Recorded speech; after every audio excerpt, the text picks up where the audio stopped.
Welcome to red TV. నేను మీ తేజ. గత కొన్ని రోజుల నుంచి గరికపాటి నరసింహ గారి గురించి బాగా టాపిక్ నడుస్తుంది. అసలు ఏంటి ఆయన మీద ఉన్న ఆ మచ్చ ఏంటి? చాలామంది కూడా ఆయనకి పద్మశ్రీ అవార్డుని వెనక్కి తీసుకోవాలంటూ కూడా మాట్లాడుతున్నారు. సో అంత పెద్ద తప్పు అసలు ఏం చేశారు? అంటే ఆయనకి 2 పెళ్ళిళ్ళు అయినాయా? ఆమె ఫస్ట్ వైఫ్ ఆయన మీద ఏమైనా ఎలిగేషన్స్ వేశారా? అసలు పూర్తి విషయాలన్నీ కూడా మనం తెలుసుకునే ప్రయత్నం చేద్దాం. ప్రస్తుతం మనతో పాటు ఇదే విషయాన్ని డిస్కస్ చేయడానికి ప్రముఖ సీనియర్ జర్నలిస్ట్ మహేష్ ఉన్నారు. ఆయనతో మాట్లాడదాం.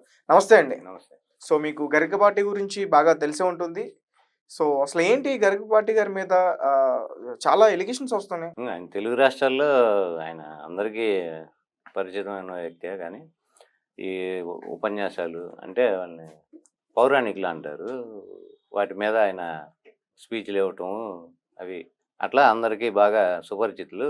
ఛానల్స్లోను వాటిలో మాట్లాడుతుంటారు, ఉపన్యాసాలు ఇస్తారు. కానీ ఆయన చేసే ఉపన్యాసాలు ఏంటంటే కొంతమంది హిందువులకే కొంచెం నచ్చదు. ఎందుకంటే ఆ పని చేయటం పిచ్చితనం, ఇది చేయకూడదు, అది చేయకూడదు అని రకరకాలుగా ఒక్కొక్కసారి ఆయన డిఫరెంట్గా మాట్లాడుతుంటాడు. దాంతో కొన్ని విమర్శలు. లాస్ట్ టైము అలాయ్ బాలయ్ కార్యక్రమంలో చిరంజీవి గారు ఆయన వచ్చినందుకు జనం అంతా వెళ్ళి సెల్ఫీలు దిగుతుంటే నా స్పీచ్ ఇస్తున్న టైంలో ఈయన కూడా మీరు ఆ సెల్ఫీ లేకపోతే చిరంజీవి గారు మీరు కనుక సెల్ఫీలు ఇవ్వటం అది ఆపి కూర్చోకపోతే నేను ఉపన్యాసం ఆపి వెళ్ళిపోతాను నేను అన్నాడు స్టేజ్ మీద. అది చాలా బాగా జనాల్లో ట్రోల్ అయిపోయారు. ఆయన చాలా మంది కూడా ఆయన్ని విమర్శించారు ఆ విషయం మీద. దానికి ముందు ఆడవాళ్ళ వేషధారణ మీద కూడా మాట్లాడాడు ఆయన. అంటే ఇప్పుడున్న డ్రెస్సింగ్ సెన్స్, ఆడవాళ్ళు వేషధారణ ఎలా ఉంది, డ్రెస్ సెన్స్ గురించి ఇలా ఉండకూడదు, ఇలా ఉండాలి అని మాట్లాడినందుకు మహిళా సంఘాలు వీళ్ళు కూడా గొడవ చేసి ఆయన ఇంటి దగ్గర ధర్నా చేయటం చేస్తే మళ్ళీ ఆయన బహిరంగ క్షమాపణ కూడా చెప్పాడు ఆయన మహిళా సంఘాలకి వాళ్ళు. మళ్ళీ అంతకుముందు ఒక కుల వృత్తులకు సంబంధించి వాళ్ళ మీద కూడా ఆయన ఏదో వ్యంగ్యంగా మాట్లాడటం అది చేస్తే వాళ్ళు కూడా ధర్నాలు చేసి ఆయన కొట్టబోవటం మీదకెళ్ళి ఇవి చేసినందుకు వాళ్ళకి సారీ చెప్పాడు. అంటే మనం ఇదంతా ఎందుకు చెప్పాల్సి వస్తుందంటే కొంచెం ఆయనకున్న నోటి తోల. ఇప్పుడు పబ్లిక్లో 10 మందిలో మాట్లాడేటప్పుడు విచక్షణతో మాట్లాడాలి, ఏదన్నా కాంట్రవర్సీ కాకుండా. అది కోల్పోయి మనిషి అంతమంది జనం ఉన్నారు అని అదో అత్యుత్సాహం ఏమో కానీ డిఫరెంట్ ఈ సిచ్యుయేషన్స్లో ఆయన ఒక్కొక్కసారి నోరు జారి మాట్లాడటము ఇట్లా ఫస్ట్ నుంచి ఆయన చాలా సందర్భాల్లో చాలా మందితో విమర్శలు, కొంతమంది కొట్టడానికి పోవటము, కొంతమంది కేసులు పెట్టారు. ఇవన్నీ ఆయన ఫేస్ చేశాడు. ఇప్పుడు లేటెస్ట్గా ఏంటంటే ఇప్పుడు ఆయన నేను మొదటి భార్యనని ఒక ఆమె కామేశ్వరి గారని ఆమె వచ్చారు బయటికి. అందరూ ఏమంటున్నారంటే ఇన్నిరాళ్ళు నువ్వు ఎందుకు కాముకున్నావు, బయటికి రాలేదని దీంతో ఆమెని విమర్శిస్తున్నారు. అంటే ఇప్పుడు ఆయన పిల్లలుగా ఉన్న చలామణి అవుతున్న శ్రీశ్రీ ఆయన పెద్ద కుమారుడు, రెండో అతని పేరు గురజాడ. వాళ్ళిద్దరు కూడా ఈయన నాకు ఆయనకి పుట్టిన పిల్లలు. నేను ఈయనతో విడిపోయిన తర్వాత పిల్లల బాధ్యత ఆయనే తీసుకొని పెంచాడు అని 40 సంవత్సరాలు దాదాపు ఏమో అవుతుంది మేము విడిపోయి 30 ఏళ్ళు పైన. అంటే 2001లో 2025 కదా, 2001లో నేను బయటకు వచ్చేసాను. పిల్లల బాధ్యత కూడా ఆయనే తీసుకున్నారు. అప్పుడు పిల్లలకి 10-12 సంవత్సరాలు ఇద్దరు వయసు ఉంది. మాకు పుట్టిన పిల్లలే, ఆయనకి పిల్లల బాధ్యత అప్పచెప్పి నేను ఆయన వ్యవహారం నచ్చక వచ్చేసాను అన్నారు. దాని తర్వాత ఎటువంటి సమస్య లేదు. ఇన్నాళ్ళు ఎందుకు నువ్వు బయటికి రాలేదు, ఇప్పుడే వచ్చి ఎందుకు చెప్తున్నావు అనేది చాలా మంది విమర్శ, అసలు ఆమెను విమర్శిస్తున్నారు. అది దానికి రీజన్ ఏంటంటే ఆమె చెప్పటం ఒక 10 నెలల క్రితమో 9 నెలల క్రితమో ఆమె ఒక వీడియో చేశారట. అంటే అది ఇండైరెక్ట్గా ఈయనకి తాకేటట్టు ఈయన ఫీల్ అయ్యాడు. తాకింది ఈయనకి. ఏంటంటే రామాయణ కథాంశాన్ని తీసుకొని వాలి సుగ్రీవుల గొడవ ఉంది కదా, దాన్ని తీసుకొని వాలి ఇప్పుడు సుగ్రీవుడిని ఎల్లగొట్టి వాలి ఆయన భార్యని చెరబట్టాడు. తర్వాత వాలిని శ్రీరామచంద్రుడు చంపేసినప్పుడు వాలి భార్య కూడా తార సుగ్రీవుడితోనే ఉంది. అట్లా వాళ్ళు ఏంటంటే వానర జాతి కాబట్టి వాళ్ళకి వావి వరుసలు ఉండవు. వాళ్ళని పోలుస్తూ ఈయన్ని విమర్శించినట్టు ఈయన ఫీల్ అయ్యి అంటే ఇండైరెక్ట్గా ఈయన పేరు చెప్పకుండా ఒక వీడియో చేశారు. ఇట్లానే యూట్యూబ్ వీడియో ఒకటి చేశారు. అది ఈయనకి ఎందుకంటే రియల్ లైఫ్లో ఈయన అటువంటి వాడు, అంటే సుగ్రీవుడి క్యారెక్టర్ ఏంది, వారి అన్న భార్యని ఇట్లా చెరబట్టి ఇది చేశాడు అన్నట్టు ఆమె ఇండైరెక్ట్గా ఈయన పేరు కానీ ఏమి ఎత్తకుండా ఆమె చెప్పింది వీడియోలో. ఉమ్, దీనికి ఏంటంటే ఇప్పుడు యాక్చువల్గా ఈమె పిల్లలే ఆయనే పెంచి చదివించి పెద్ద చేశారు, పెళ్ళిళ్ళు కూడా చేశారు వాళ్ళకి. ఈ సొంత తల్లే కాబట్టి ఈయన చిన్నప్పటి నుంచి ఈయనతో ఉన్నారు కాబట్టి ఈమె సొంత తల్లి అని తెలిసినా కానీ ఉమ్, ఆయన కుమారుడి చేత ఈమె మీద క్రిమినల్ కేసు పెట్టించారు ఉమ్, ఒక 9 నెలల క్రితం. ఉమ్, ఈ వీడియో డెలీట్ చేయాలి అని. ఉమ్, అది నన్నే అంది ఆమె అని దీంతో క్రిమినల్ కేసు పెడతం జరిగింది. ఉమ్. ఆమె వర్షన్ ఏంటంటే నేను నాలుగు బయటికి రాలా, నా దోవ నేనున్నాను, పిల్లల్ని కూడా బాధ్యతగా పెంచాడు చదివించాడు ఆయన. సో అంటే ఇక్కడ అంటే అంటే కన్న కొడుకులే క్రిమినల్ కేసులు పెట్టడం వల్ల ఆమె హర్ట్ అయిందా? మరి అంతే కదా సహజంగా. ఇప్పుడు వాళ్ళ దోవను వాళ్ళని వదిలేసి ఈమె దోవన ఏమి ఉంటుంది. ఉమ్, ఆమె ఒక వీడియో చేసింది. చేసిన దానికి క్రిమినల్ కేసు పెట్టారు. ఆమె వర్షన్ ఏంటంటే కేసు అనేది పెట్టకుండా కొడుకు చేతే నా మీద కేసు పెట్టించారు. ఉమ్, అలా చేయకుండా ఆ కొడుకే వచ్చి నా దగ్గరికి అమ్మా ఇట్లంటే ఇబ్బంది కదా, అందరు నలుగురు 4 రకాలుగా అనుకుంటారు. ఎందుకంటే ఈ పాస్ట్ హిస్టరీ తెలిసిన వాళ్ళందరికీ కరెక్ట్‌గా కనెక్ట్ అవుతుంది. అది ఎవరిని ఉద్దేశించి ఆమె పెట్టిందనేది వీడియో. ఉమ్, ఈ హిస్టరీ తెలియని వాళ్ళకి ఏంటంటే ఆమె ఏదో ఒక వీడియో చేసింది రామాయణానికి సంబంధించి అనుకుంటారు. ఉమ్, కాబట్టి అతను వచ్చి ఆ కుర్రోడే వచ్చి నా దగ్గరికి వచ్చి నన్నే అడగచ్చు కదా, అమ్మ ఇట్లా వీడియో పెట్టావు రకరకాలుగా అనుకుంటారు, నాన్నగారి పరువు పోతుంది అని కొంచెం అది డిలీట్ చేసేయి, లేకపోతే ఇట్లా బాగోదు కదా జనంలో. ఆయన ఏంటంటే జనంలో వెళ్ళి ప్రవచనాలు చెబుతుంటాడు, నీతి సూత్రాలు అన్నీ చెబుతుంటాడు కదా ఆయన, ధర్మం అని అదని ఇదని ఉమ్, అవన్నీ చెబుతుంటాడు కాబట్టి ఆయన పరువు పోగొట్టుకు అని చెప్పి నన్నే అడిగితే బాగుండేది. నేను కొడుకు మీద ప్రేమతోనో లేకపోతే ఏదో ఒకటి నేనే దాన్ని ఏదో ఒకటి సర్ప్రైజ్ చేసేవాడిని, సమస్య చేసుకునేదాన్ని. ఉమ్, కానీ ఇట్లా క్రిమినల్ కేసు పెట్టేటప్పటికి నాకు మనసుకు బాధేసి ఇవాళ నేను బయటకు వచ్చాను అంటున్నాను. ఉమ్, అంటే ఆమె వర్షన్ ఒక రకంగా చూస్తే మనకి క్లారిటీగా ఉంది ఎందుకు బయటకు వచ్చింది అనేది.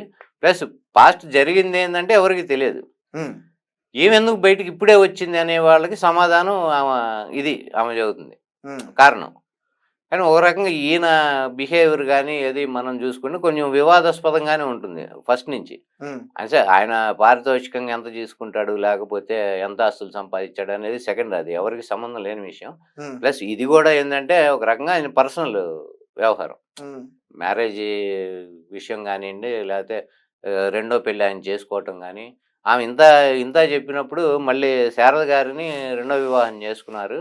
ఉమ్. కానీ ఆమె చాలా మంచిది ఆ అమ్మాయి, నా పిల్లల్ని తన పిల్లల్లాగే ప్రేమగా పెంచింది, పెద్ద చేసింది, పెళ్ళిళ్ళు చేసింది. ఆయన రెండో భార్య. రెండో భార్య ఇప్పుడు శారద గారు. ఉమ్, ఆమె గురించి పాజిటివ్గా చాలా పాజిటివ్గా మాట్లాడుతున్నారు ఏమో కామేశ్వర్ గారు. ఉమ్, ఆమె గురించి నాకు ఎటువంటి ఇది లేదు, చాలా మంచి వ్యక్తి ఆమె. ఉమ్, ఆమెనైతే చాలా నాకు ఆమె అంటే ప్రేమ, ఇష్టపడతాను ఆమెని, ఉమ్, నా పిల్లల్ని తన పిల్లల్లాగా పెంచింది కాబట్టి ఉమ్, అని అంటున్నారు. కానీ ఇతని మీద కూడా ఆమె ఇతని మీద అయితే చాలా అగ్నెస్ట్గా మాట్లాడుతున్నారు. ఉమ్. అంటే ఇప్పుడు ఆ మొదటి భార్య అసలు అతనికి మొదటి భార్య కాదంట కదా, ఐ మీన్ ఆమెకు ఆల్రెడీ పెళ్ళయిందంట కదా ఇతను సొంత అన్నయ్యతోనే. ఆమె కామేశ్వరి గారి కన్నా ఈయన 2 సంవత్సరాలు చిన్నవాడు, గరికపాటి నరసింహారావు గారు. ఉమ్, ఆయన ఏదో ఉద్యోగరీత్యానో ఏదో వేరే ప్లేస్కి వెళ్ళటంతో ఏం బాగోగులు చూసుకోవటం అది ఈయన చేస్తూ ఆమె ఎట్లా పోల్చారు అంటే, రాముడు పర్ణశాలలో రామలక్ష్మణులు సీతా సమేతంగా ఉన్నప్పుడు మారీచుడు మాయలేడు రూపంలో వచ్చినప్పుడు రాముడు వెళ్ళాడు, ఉమ్, అది బంగారు జంకని తీసుకురమ్మని ఆమె అడిగినందుకు అమ్మవారు. ఉమ్, అప్పుడు లక్ష్మణుడికి బాధ్యత అప్పచెప్పాడు, సీతమ్మ వారిని జాగ్రత్తగా చూసుకోవాల్సిన బాధ్యత నీదే, ఉమ్, నువ్వు ఇక్కడి నుంచి మాత్రం కదలకూడదు అని చెప్పాడు ఆయన. అట్లా ఒక తమ్ముడికి అప్పచెప్పి వెళ్ళారు ఆయన సీతాదేవి బాధ్యతని, ఉమ్, ఆమె రక్షణని. అలా ఈయన కూడా ఆయన ఉద్యోగరీత్యా వెళ్తే ఈయనకి కొంచెం ఏదన్నా చేదోడు వాదోడు ఉండి సాయం చేసి ఏమన్నా అవసరమైతే ఏదన్నా చేయమని ఈయనకి చెప్తే ఈయన ఏంటంటే ఆమె జరబట్టాడు అన్నట్టు ఆమె చెప్పటం. ఉమ్, అంటే మాయమాటలు చెప్పో లేకపోతే ఇంకోటో ఏదో రకంగా ఇద్దరు అయితే, అంటే పూర్తి తప్పు అయింది అని కూడా అనలేం మనం, ఎందుకంటే ఇక్కడ ఇద్దరిది కలిస్తేనే తప్పు. దాంతో కానీ ఆయన పిల్లల్ని కూడా గరికపాటి గారికి ఇద్దరు కలిసే కదా వాళ్ళిద్దరు తర్వాత ఇప్పుడు ఆయన మొదటి భర్తతో వీళ్ళిద్దరు ఎప్పుడైతే గనక కలిశారో ఉమ్, ఆయన ఆమె భర్త దూరంగానే ఉండిపోయాడు, ఆయన డైవర్స్ ఇచ్చి. ఉమ్, ఆ తర్వాత వీళ్ళిద్దరూ కలిసి, అంటే వీళ్ళిద్దరూ మ్యారేజ్ చేసుకున్నారంటే అది మరి గాంధర్వ వివాహం ఈయన చెబుతుంటాడు కదా, చాలా ఉమ్, వివాహాల్లో రకాలు అన్నీ కూడా చెబుతుంటాడు. గాంధర్వ వివాహం, లేకపోతే రాక్షస వివాహం, లేకపోతే దేవి వివాహం, ఈ రకరకాలు ఉన్నాయి కదా. మరి అందులో ఏమని ఏ రకంగా చేసుకున్నాడో కానీ ఆయన శాస్త్రాలని తెలిసినోడు కాబట్టి ఆమెతో 2 పిల్లల్ని కన్నాడు. తర్వాత ఆమెకి ఈయన ఈ పిల్లల బాధ్యత ఏమే మొత్తం చూసుకుంది ఇంట్లో. వాళ్ళకి 10-12 సంవత్సరాల వయసు వచ్చేదాకా. అప్పటి వరకు ఏమో అందరూ కలిసే వీళ్ళున్నారు. ఈ పిల్లల్ని కూడా అంతవరకు పెంచింది ఈమె. తర్వాత ఆయన ఈలోపు ఈ పుస్తక పఠనం చేసి, లేకపోతే శాస్త్ర జ్ఞానం పెంచుకొని, తర్వాత ఆయన ఏదో లెక్చరర్గా పనిచేస్తూ చేస్తూ తర్వాత పిహెచ్డి కూడా చేశారు ఆయన. తర్వాత సహస్రావధానం చేశారు. అంటే పాండిత్యం విషయంలో మాత్రం మనం ఆయన్ని అది ఒప్పుకోవాలి. ఎందుకంటే మహాసహస్రావధాని ఆయన. సహస్రావధానం సామాన్యమైన విషయం కాదు. సరస్వతి కటాక్షం ఉంటే తప్ప అది అందరికీ సాధ్యమైన విషయం కాదు. ఆ విషయంలో ఆయన దిట్ట. సహస్రావధానం చేశారు.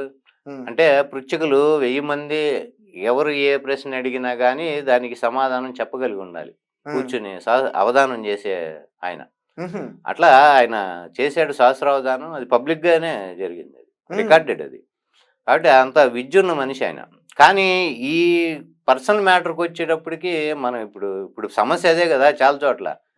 ఇటు పాలిటిక్స్ లో కానివ్వండి, ఇటువంటి ఈ రంగాల్లో కానీ రకరకాలుగా వాళ్ళు ఎంత షైన్ అయినా కానీ పర్సనల్ విషయాలకు వచ్చేప్పటికి ఇట్లాంటి వివాహ సంబంధాలు, లేకపోతే ఏమైనా ఎక్స్ట్రా అఫైర్స్ ఇవి బయటికి లాగి వాళ్ళని ఇది చేయటం. కానీ ఇక్కడ ఏంటంటే ఈయన ఆ పని చేయకుండా ఉంటే బాగుండేదేమో. ఆమె మీద క్రిమినల్ కేసు కొడుకు చేతే పెట్టించడం. ఎందుకంటే ఆయన కొంచెం రూడ్గా వెళ్ళే మనిషి కదా. మనం ఇందాక చెప్పుకున్నట్టు వివిధ సందర్భాల్లో కూడా నోరు అత్యుత్సాహంతో నోటి దోలతో మాట్లాడటం, దానివల్ల సమస్యలు తెచ్చుకోవటం, లేకపోతే దాడికి వాళ్ళు పాల్పడి తన్నబావటం, ఇక్కడ దాకా తెచ్చుకుంటాడు ఇంటి మీద. అట్లాని ఇప్పుడు ఇంటి మీద కాకుండా ఆయన లైఫ్ మీదకి తెచ్చుకున్నాడు. ఏంటంటే ఒక లైఫ్ కో అంటే ఇప్పుడు ఈ ఒక్క చిన్న సిచ్యువేషన్ ఈ రోజు వరకు కూడా ఎవరికి తెలీదు. బట్ ఇది ప్రతి ఒక్కరికి తెలిసిపోయింది. ఎందుకంటే ఆయన భక్తులు కావచ్చు, ఆయన అభిమానులు కావచ్చు, అందరూ కూడా అతన్ని అంటే ఒక మంచి వ్యక్తిలా చూస్తారు, గురువులా చూస్తారు. ఒక గౌరవప్రదంగా ఆయన్ని గౌరవిస్తారు, తీసుకెళ్లి ఉపన్యాసాలు అవి ఇప్పించుకుంటారు. అందువరకు బాగానే ఉంది. కాదు దీనిలోనే ఈయన వివిధ సందర్భాల్లో వివాదాస్పదం. ఇప్పుడు మనకి కాంపిటేటర్గా మనకి చూడండి, ఈయన కాంపిటెంట్గా మనకి ఈయనున్నారు చాగంటి కోటేశ్వరరావు గారు.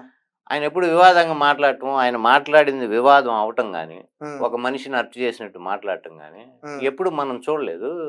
ఆయన స్వభావం కొంచెం వేరుగా ఉంటుంది. ఇట్లా పౌరాణికులు కూడా ఉన్నారు కొంతమంది. ఇప్పుడు మనకి చాగంటి కోటేశ్వరరావు గారు స్పీచ్లు మనం వింటే ఆయన ఎంతవరకు సబ్జెక్టు, ఇప్పుడు మన శాస్త్రాల్లో లేకపోతే మన పురాణాల్లో కానీ రామాయణమో భారతమో భగవద్గీత ఏదో ఒకటి తీసుకొని, లేకపోతే మహాత్ముల జీవితాలు కానీ ఏదన్నా వాళ్ళ నడవడిక మనం ఎలా ఉండాలి ఏంటి దాని నుంచి మనమే నేర్చుకోవాలి అనేది క్లియర్గా చక్కగా ఆయన విడమర్చి అర్థమయ్యేటట్టు, పామర్లకు కూడా అర్థమయ్యేటట్టు మంచి భాషతో చెబుతుంటారు ఆయన. అదే సందర్భంగా అది ఇప్పుడు అటువంటి ఏమన్నా తీసుకొని రిఫరెన్స్ ఈయన చెప్పటంలో ఈయనకు అందులో వ్యంగ్యాలు ఉంటాయి, విమర్శలు ఉంటాయి మనుషుల్ని. లేకపోతే మనకి ఏదన్నా ఒక శాస్త్రం చెప్పింది అంటే అదేదో పిచ్చి కాలంలో ఏదో పిచ్చోళ్ళు చెప్పినట్టు చేయాలి, చేయక్కర్లా, అదేమి పట్టించుకోక్కర్లా. ఈయన రకరకాల అంతకుముందు చెప్పాడు మాంసం తినేవాడు పిచ్చి ఎట్టయింది తినండి, సోమవారం అయింది మంగళవారం అయిందని. అట్లాంటివి చెబుతాడు. ఎవడు సెంటిమెంట్లు ఆడుకుంటాయి. ఇప్పుడు మాంసం తింటాం కదా అని చెప్పి వాళ్ళకి కొన్ని సెంటిమెంట్లు ఉంటాయి కదా. మాంసాహారులు అయినా కానీ వాళ్ళు కొన్ని రోజుల్లో తినము అనుకుంటారు, తినరు. వాళ్ళకు కూడా చెప్తాడు నువ్వు ఏదైనా తినేసి ఏ రోజైనా తినేసి అని. ఇట్లా అది మనకు అనవసరం. ఒకళ్ళ తిండి వ్యవహారమో లేకపోతే ఇంకోటో మనం అది ఎక్స్టెండ్ చేసుకొని ఈయన తోచింది చెప్పటం, నోటికి వచ్చింది ఇటువంటివి చెప్పడంతో వివాదం ఆయన. Right sir. అంటే ఇప్పుడు ఆయన పద్మశ్రీ తీసుకున్నారు, దాన్ని కూడా వెనక్కి ఇచ్చేయాలంటూ కూడా కొంతమంది చెప్తున్నారు. బహుశా మరి అంటే ఫస్ట్ నుంచి ఆయనకి శత్రువులు కావచ్చు ఇలా ఇప్పుడు అలా అనేది ఒకటండి. ఇప్పుడు పద్మశ్రీలో ఇంకో అవార్డు ఇచ్చేటప్పుడే అసలు ముందు మనిషి గురించి మొత్తం క్లియర్గా తెలుసుకొని ఇస్తారు. చాలామంది ఏంటంటే వన్స్ అవార్డు వచ్చిన తర్వాత ఏదన్నా నువ్వు క్రైమ్ చేసినా ఇంకోటి చేసినా మీకు అవార్డు వెనక్కి తీసుకోవాలని డిమాండ్ ఉంటుంది. కానీ ఇప్పుడు ఇందులో క్రైమ్ ఏం లేదు. మీకు అర్థమవుతుంది కదా. అంటే ఒక క్రైమ్ ఏం లేదు ఇందులో, నేరం అయితే బయటికి ఎక్కడా మాత్రం లేదు. అది ఎట్లా వెళ్తుందంటే ఒక ఆడ మనిషికి ఈయన ద్రోహం చేశాడు అన్న టైప్ లో ఇప్పుడు మాట్లాడుతున్నారు. ద్రోహం అయితే ఈయనేమో ఆమెను ఎలగొట్టలేదు కదా, ఇంకోటి చేయలేదు కదా. ఆమెకి ఇష్ట ప్రకారం ఆమె దూరంగా వెళ్ళింది. స్వయంగా ఆమె చెప్పింది ఈ ఆమె మాటలు. స్వయంగా దూరంగా ఆమె వెళ్ళింది. కానీ ఇక్కడ దీనిలో కొట్లాటలు, తగులాటలు లేకపోతే కేసుల దాకా వెళ్ళింది అటువంటివి ఏం లేదు గతంలో. ఉమ్, ఎవరు ఇద్దరికి విడివిడిగా వాళ్ళ ఇష్ట ప్రకారం ఉన్నారు. దీనిలో క్రైమ్ ఏమీ లేదు, ఏం చేసిన నేరం ఏమీ లేదు, ఆమె నేరము అంతకన్నా లేదు. కానీ ఇప్పుడు పద్మశ్రీ వెనక్కి తీసుకోవాలి అంటే ఏ కారణంతో వెనక్కి తీసుకోవాలి? చాలా మంది లైఫ్‌లో మనకి 2 పెళ్ళిళ్ళో, 3 పెళ్ళిళ్ళో ఉన్నాయి. ఉమ్, అందుకని అవార్డులు వెనక్కి తీసుకోవడం అనేది అది అసంబద్ధం అసలు. అంటే ఏదో ఒకటి మనకి ఎట్లా ఉందంటే సొసైటీలో ఎవడి మీదన్నా ఒకటి వచ్చిందంటే ఇక రంధ్రాన్వేషణ అనమాట. ప్రతీది వాడి గురించి అవార్డులు ఇప్పుడు పీహెచ్‌డీ చేసాడు ఆయన. పీహెచ్‌డీ కూడా అది క్యాన్సిల్ చేయాలా? ఉమ్, డాక్టరేట్. ఆయనకి డాక్టరేట్ వచ్చింది. అవి కూడా క్యాన్సిల్ చేయాలి. ఇప్పుడు అవధానం చేశాడు ఆయన సహస్రావధానం. మరి దాన్నేం చేస్తారు? ఆయన పాండిత్యాన్ని వెనక్కి తీసుకోలేరు కదా. పద్మశ్రీని వెనక్కి తీసుకోమంటారు కానీ పాండిత్యాన్ని తీసుకోలేరు కదా. ఇట్లా సహస్రావధానము, పీహెచ్‌డీ లేకపోతే ఇలాంటివి ధర్మం గురించో, దేని గురించో ఆయన ఇట్లా ఉపన్యాసాలు ఇవ్వటం కానీ ఇవి గుర్తిచ్చి పద్మశ్రీ ఇచ్చారు కానీ అంతే కదా. ఈయన స్వచ్ఛంగా ఇంతకుముందు పెళ్ళి అవ్వలేదు, ఏకపత్ని వ్రతుడు అనే కాన్సెప్ట్‌తో అవార్డు ఇవ్వలేదు కదా. ఆయన నాలెడ్జ్‌కి ఇచ్చింది. కాబట్టి దీనికి దానికి సంబంధం లేదు. ఇది పర్సనల్ లైఫ్. ఉమ్. అది ఆయన విద్వత్తుకి ఇచ్చిన అవార్డు పద్మశ్రీ అనేది. కాబట్టి ఈయన విమర్శిస్తే ఎట్లా విమర్శించా అంటే నువ్వు బయటకు వస్తే నీతులు చెబుతావు, నువ్వు ఇట్లాంటి పని చేస్తావా అని మనం అనుకోవటానికే పనికొస్తుంది కానీ ఇది అనవసరం పద్మశ్రీ తీసుకోవాలి వెనక్కి, ఇటువంటి నాన్‌సెన్స్ అసలు. Okay right sir, thank you so much.